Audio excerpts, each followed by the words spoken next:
கோவையில் ஜல்லிக்கட்டுக்காக நடைபெறும் போராட்டத்தில் இசையமைப்பாளர் ஆதி மற்றும் ஆர்.ஜே. பாலாஜி கலந்து கொண்டு போராட்டத்தில் ஈடுபட்டனர். ஜல்லிக்கட்டு நடத்தக் கோரி கோவை வ.உ.சி. மைதானத்தில் இளைஞர்களும் கல்லூரி மாணவ மாணவிகளும் பெண்களும் தொடர் போராட்டம் நடத்தி வருகின்றனர். ஜல்லிக்கட்டு போராட்டம் அறிவிப்பு வரும் வரை தொடர் போராட்டம் நடைபெறும் என தெரிவித்துள்ளனர்.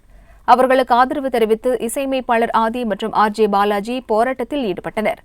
இசையமைப்பாளர் ஆதி பேசும்போது, அனைவருக்கும் ஜல்லிக்கட்டு என்ற ஒரு குறிக்கோள் மட்டுமே இருக்க வேண்டும் என்றும் அமைதி போராட்டம் தடம் மாறிவிடக் கூடாது என்றும் வலியுறுத்தினார். போராட்டத்துக்கு ஒரு தலைவர் இல்லைங்க, இதுக்கு எங்களுக்கு நோக்கம் மட்டும்தான், ஒரு கொள்கை மட்டும்தான் இருக்கு. இங்க இருக்கிற எல்லாரும் கேட்டீங்கன்னா இந்த சட்ட திருத்தத்தை கொண்டு வரணும், அது மூலமா ஜல்லிக்கட்டு நடைபெறணுங்கிற ஒரே உரிமை குரலா தான் இருக்கு. அதனால இதை முன்னெடுத்துட்டுலாம் போக முடியாது. எல்லாரும் இப்ப எப்படி அமைதியா காத்துட்டு இருக்காங்களோ அதே மாதிரி காத்திருந்து அமைதியான வரியில் போராட்டமாக தான் இதை நடத்த முடியும். ஸோ அதனால இதை எப்படி முன்னெடுத்துட்டு போறோம்னு எங்களுக்கு தெரியல. நாங்க இப்ப அமைதியா உட்காந்து எங்களுக்கு தீர்வு வர வரைக்கும் இப்படி உட்காரலாம் அப்படிங்கிற ஒரு முடிவுல தான் இவங்க எல்லாம் இருக்காங்க. சுதந்திரத்திற்கு பின்பு எங்கும் இல்லாத அளவுக்கு மாணவர்கள் கண்ணியத்தோடும் ஒழுக்கத்தோடும் பெண்களும் இணைந்து போராடிக் கொண்டிருக்கின்றனர் என்றும் மாணவர்களை யாரும் ஏமாற்ற முடியாது என்றும் ஆர்.ஜே. பாலாஜி தெரிவித்தார். எல்லாருக்கும் வணக்கம். நான் ஆர்.ஜே. பாலாஜி. நான் கோயம்புத்தூரில் இருக்கேன். நேற்றுக்கு நைட்டு மெரினா பீச்சில் இருந்தேன். இன்றைக்கி வந்து வி.ஓ.சி. பார்க் கோயம்புத்தூர் போயிருந்தேன். ஆல்மோஸ்ட் மெரினா பீச்சில் என்ன கூட்டம் இருக்கோ அதே கூட்டம் தான் இங்கே வி.ஓ.சி. பார்க்லேயும் இருந்தது. 15,000 எவ்வளோ ஆயிரம் பசங்களாம் தெரியாது.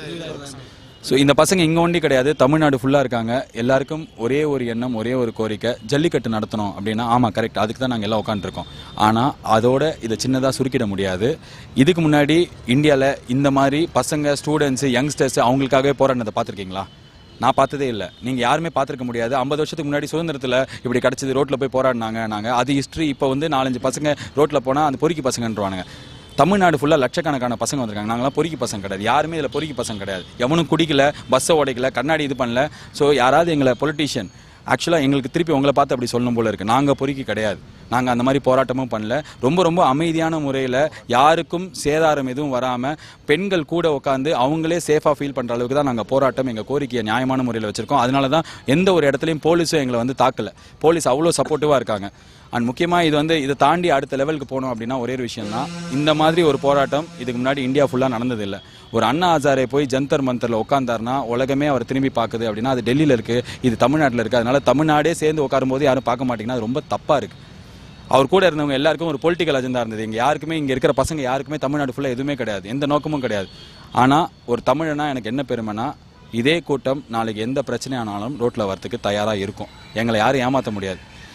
ஒரு காலேஜில் இப்போ எத்தனை காலேஜில் இன்ஜினியரிங் காலேஜ் கொள்ளடிக்கிறானுங்க. யாராவது கேள்வி கேட்டுப்போமா? கேட்டிருக்க மாட்டேன். ஏன்னா ஒரு 10 பசங்க போராடுவானுங்க, அவங்களே டீபார் பண்ணிடுவானுங்க. இனிமேல் எவனும் அது மாதிரி பண்ண முடியாது. நாங்கள் ரோட்டுக்கு வருவோம், எங்களை ஏமாற்ற முடியாது அப்படின்றத ரொம்ப ஸ்ட்ராங்காக இந்தியாவுக்கு இந்த இன்சிடென்ட் சொல்லியிருக்கு. And to the respected prime minister, நீங்கள் எங்களை ஏதாவது இதை வந்து பரிசீலிக்கணும், பீட்டாவை தடை பண்ணணும், ஜல்லிக்கட்டை பற்றி என்னென்னு கேட்கணும் அப்படின்னா நாங்கள் எங்களால் தேர்ந்தெடுக்கப்பட்டவங்களை நீங்கள் மீட் பண்ணி கேட்குறதோட எங்களையே கூப்பிட்டு கேளுங்க.